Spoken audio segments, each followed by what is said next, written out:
reverse lunge, and we're going to go over all the different variations that you may find in your program.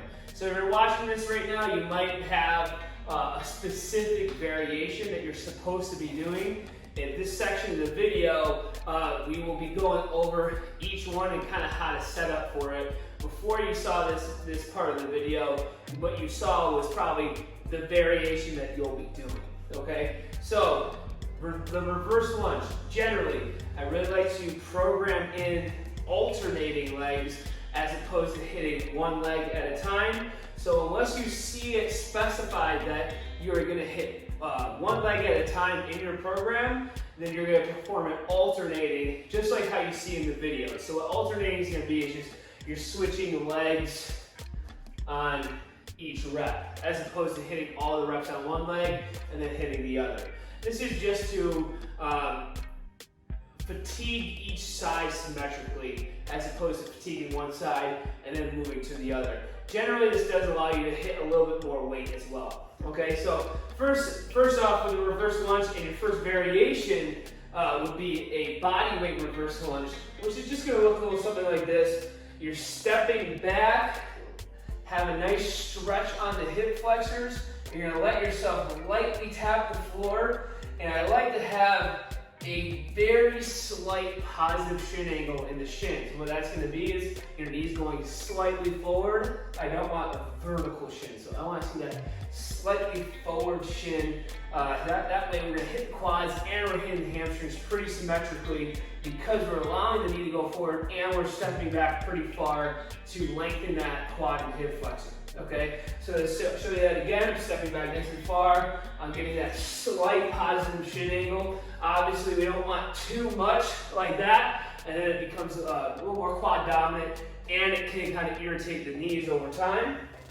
So slight positive shin angle to really evenly hit the quads and the hamstrings. Okay, so for the next variation would just be like the goblet position.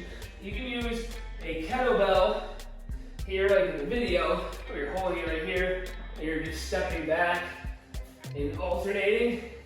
If you don't have a kettlebell available to you, you absolutely can just use a dumbbell the same exact way.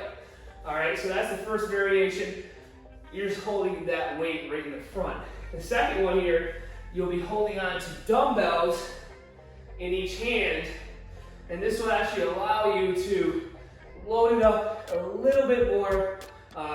Grip is less of a factor. What you can hold in your front is less of a factor, and your abs are going to be kind of less of a factor. So this will allow you to do a little bit more weight in the goblet position. And it's just the same movement. You're stepping back and alternating. Okay?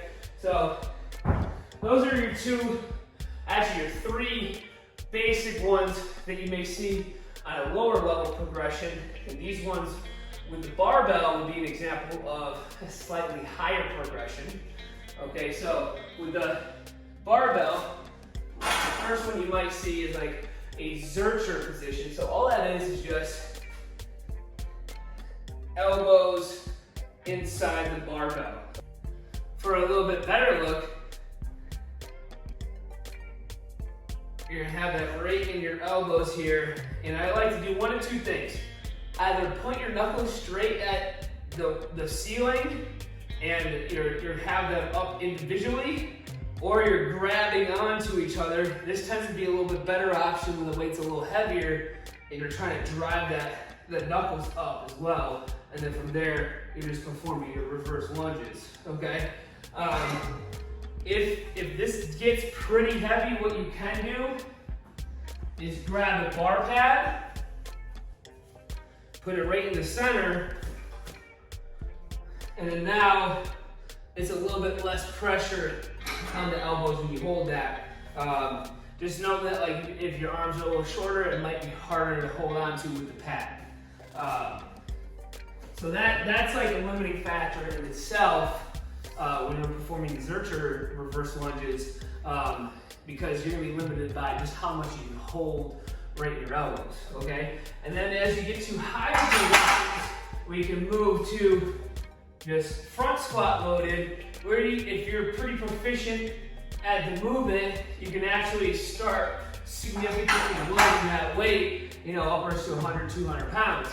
And then lastly, highest progression, and obviously the one that if you are good at this movement, you'll be able to load the most, is in the back squat position where you're just stepping back and alternating, okay? So that's gonna be your highest progression there, highest in which you can load the most as long as you're technically sound.